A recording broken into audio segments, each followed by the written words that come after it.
नमस्कार दोस्तों, vision with आलोक में आप सभी का बहुत बहुत स्वागत करता हूं।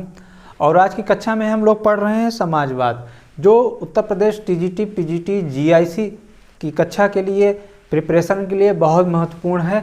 तो आइए देखते हैं समाजवाद क्या है। वास्तव में समाजवाद की विचारधारा के पूर्व पूंजीवाद या व्यक्तिवाद या उदारवाद का अस्तित्व था। पूंजीवाद की प्रक्रिया में दो तरह की विचारधारा हमारे सामने प्रस्तुत होता है, एक क्रांतिकारी समाजवाद और दूसरे तरह की विचारधारा विकासात्मक समाजवाद। तो यह दो तरह की विचारधारा क्या था? तो दोस्तों, पूंजीवाद में परिवर्तन दो तरह से विचारकों ने या क्रांतिकारियों ने दो तरह की विचारधारा का समर्थन किया। पहली विचारधारा क्रांतिकारी समाजवाद के नाम से जाना गया, जिसे मार्क्सवाद के नाम से भी जानते हैं, और दूसरी विचारधारा जो थी वह विकासात्मक समाजवाद के नाम से जाना गया। क्रांतिकारी समाजवाद या मार्क्सवाद यह मानता है कि पूंजीवाद के विरुद्ध जो परिवर्तन होगा वो हिंसात्मक तरीके से और अचानक होगा। तो हिंसात्मक तरीके से परिवर्तन का समर्थन क्रांतिकारी समाजवाद या मार्क्सवाद करता है, और दूसरी जो विचारधारा थी वह पूंजीवाद में परिवर्तन के लिए विकासात्मक समाजवाद का समर्थन करता है और कहता है यह परिवर्तन जो होगा वह शांतिपूर्ण होगा। पूंजीवाद के खिलाफ परिवर्तन शांतिपूर्ण होगा और अहिंसात्मक तरीके से होगा और धीरे धीरे यह परिवर्तन होगा। तो दोस्तों, इसी विकासात्मक समाजवाद को अन्य नामों से भी जाना गया अलग अलग देशों में, जैसे फेबियनवाद के नाम से जाना गया इंग्लैंड में, तो संशोधनवाद के नाम से जाना गया जर्मनी में, लोकतांत्रिक समाजवाद के नाम से भारत में जाना गया विकासात्मक समाजवाद को। तो दोस्तों, इस तरह से विकासात्मक समाजवाद का एक तरह से पर्यायवाची है फेबियन समाजवाद, संशोधनवाद, लोकतांत्रिक समाजवाद। हम जानते हैं कि लोकतांत्रिक समाजवाद जो भारत में प्रचलित है वह जवाहरलाल नेहरू की विचारधारा की देन है। तो इस तरह से दोस्तों हमें पता चल रहा है समाजवाद कोई सिद्धांत नहीं है, बल्कि यह एक विचारधारा है। क्या है? विचारधारा है जो गरीब के कल्याण की बात करती है। जो समाजवाद है यह गरीब के कल्याण की बात कर रही है और सामाजिक न्याय इसकी आत्मा है। सामाजिक न्याय का तात्पर्य यह है जो समाज में रहने वाला हर वर्ग है सभी के साथ न्याय हो, चाहे शोषित हो, दलित हो, वंचित वर्ग हो, उसके साथ भी न्याय हो। तो सामाजिक न्याय की आधारशिला, गरीब के कल्याण की आधारशिला रखता है समाजवाद। तो इस तरह से दोस्तों कुछ प्रसिद्ध कथन हैं विचारकों के, जैसे सीईएम जोड एक राजनीतिक विचारक हैं। इन्होंने समाजवाद के विषय में कहा, समाजवाद एक ऐसा टोप है जिसे कोई भी पहनना चाहे तो हमेशा फिट बैठता है, या दूसरे शब्दों में कहें तो समाजवाद एक ऐसा टोप है जिसे हर कोई बहुत आसानी के साथ पहन लेता है। तो कहने का आशय यह है, समाजवाद एक ऐसी टोपी है जिसे कोई भी पहन ले हमेशा वो फिट बैठता है। तो इसका कोई निश्चित विचारधारा नहीं है, कोई निश्चित परिभाषा नहीं किया जा सकता। सीईएम जोड के अनुसार यही कहने का आशय है। रैमजे म्योर का प्रसिद्ध कथन है कि समाजवाद एक ऐसे गिरगिट की तरह है जो हर क्षण अपना रूप बदलता रहता है। जी हाँ, रैमजे म्योर ने कहा है समाजवाद एक ऐसे गिरगिट की तरह है जो हर क्षण अपना रूप बदलता रहता है। तो इस तरह से दोस्तों हम समाजवाद के प्रारंभिक स्वरूप को अगर देखें तो समाजवाद का जो प्रारंभिक स्वरूप था इसका आशय वास्तव में मार्क्स के पूर्व की जो विचारधारा थी उसी से लगाया जाता है प्रारंभिक समाजवाद, और मार्क्स के बाद की जो विचारधारा है वो दोस्तों मार्क्सवाद के नाम से जाना जाता है। तो समाजवादी चिंतन कहने का आशय है मार्क्स से पहले का जो समाजवादी चिंतन था वह स्वप्नलोकी समाजवाद के नाम से जाना जाता है, क्योंकि कार्ल मार्क्स ने पहली बार समाजवाद को वैज्ञानिक व्याख्या पर आधारित किया, इसीलिए कार्ल मार्क्स के समाजवाद को वैज्ञानिक समाजवाद की संज्ञा दी जाती है। तो स्वप्नलोकी समाजवाद की अगर बात करें, जो कार्ल मार्क्स की विचार से पहले प्रचलित था, उसमें जो पहले विचारक यूनानियों में आते हैं वो प्लेटो आते हैं। प्लेटो यूनानी विचारकों में प्लेटो प्रथम विचारक है जो स्वप्नलोकी चिंतक की श्रेणी में आता है, क्योंकि आपने पढ़ा थिंकर की क्लास में कि प्लेटो महोदय जो आदर्श राज्य की परिकल्पना प्रस्तुत करते हैं वह वास्तव में स्वप्नलोक की परिकल्पना थी।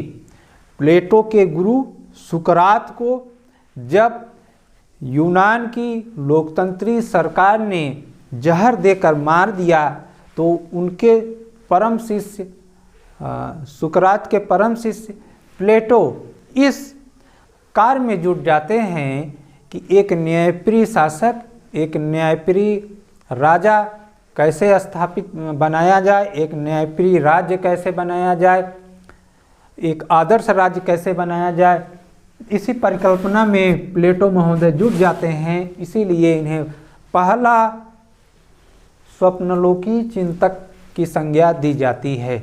उन्होंने अपनी किताब, प्लेटो ने अपनी किताब रिपब्लिक में आदर्श राज्य की जो परिकल्पना, जो चित्रण प्रस्तुत किया था वह इस धरा पे संभव नहीं हो पाया।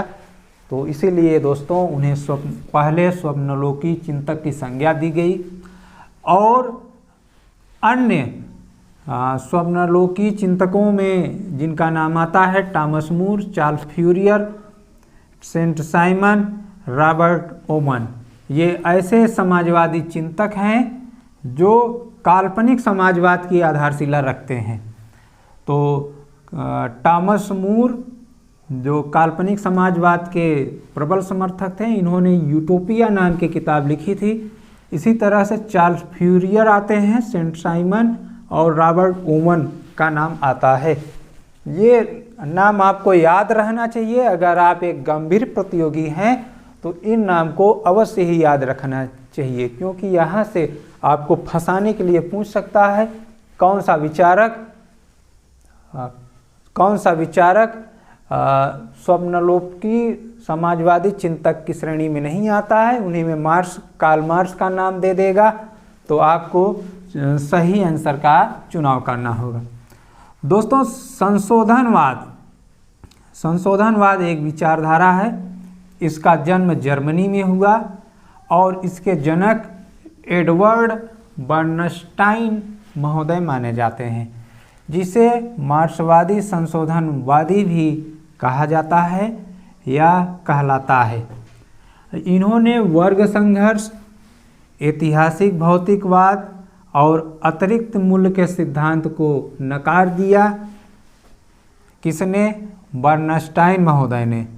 फिर बर्नस्टाइन महोदय ने वर्ग संघर्ष की जगह लोकतंत्र को महत्व दिया और कहा मजदूरों को एकत्रित होकर एक दल बनाना चाहिए, चुनाव लड़ना चाहिए, सत्ता प्राप्त करना चाहिए और शांतिपूर्ण संवैधानिक ढंग से पूंजीवाद से समाजवाद में परिवर्तन करना चाहिए।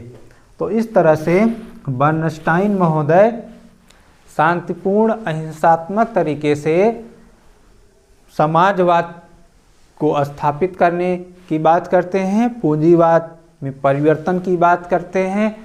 तो दोस्तों इस तरह से महत्वपूर्ण तथ्य आपके सामने हमने प्रस्तुत किया। तो उम्मीद करता हूँ ये सारे तथ्य आपको समझ में आ गए होंगे और मिलते हैं जल्द ही अगली कक्षा में। तब तक दोस्तों आप लोग अच्छे से नोट्स बनाइए और इस लेक्चर को लाइक करें, वीडियो को शेयर करें और कमेंट्स की भी करें। धन्यवाद।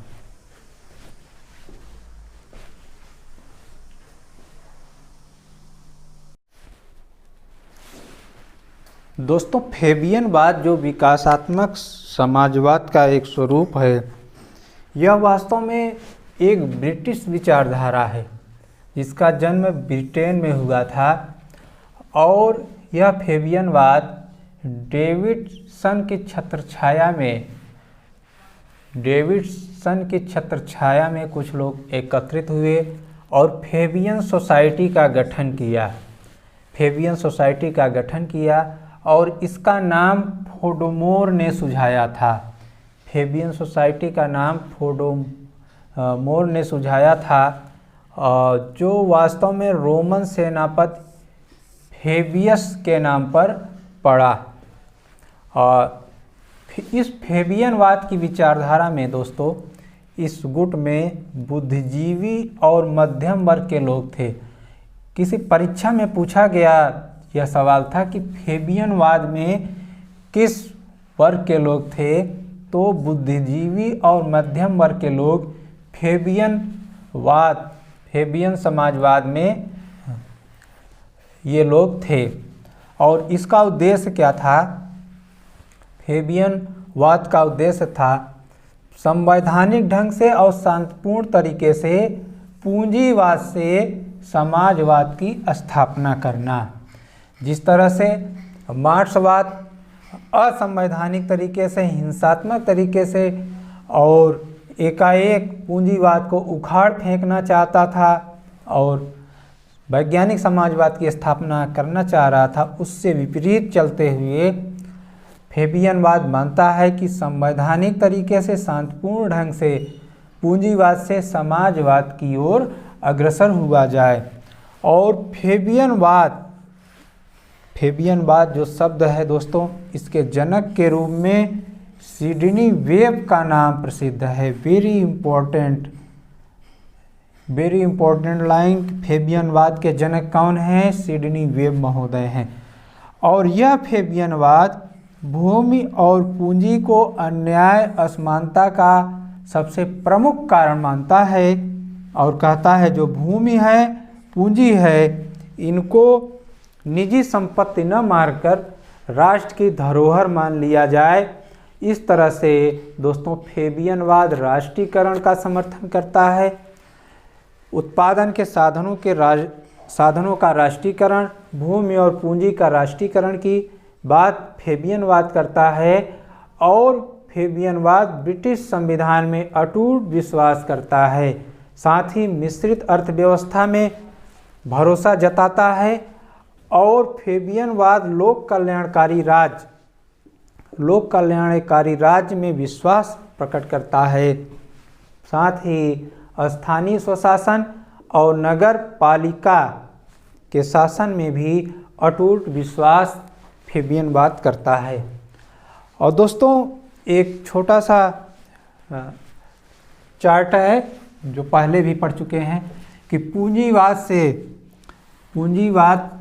से क्रांतिकारी तरीके से समर्थन की बात क्रांतिकारी समाजवाद ने किया, जबकि विकासात्मक समाजवाद ने शांतिपूर्ण और धीरे धीरे परिवर्तन की बात की।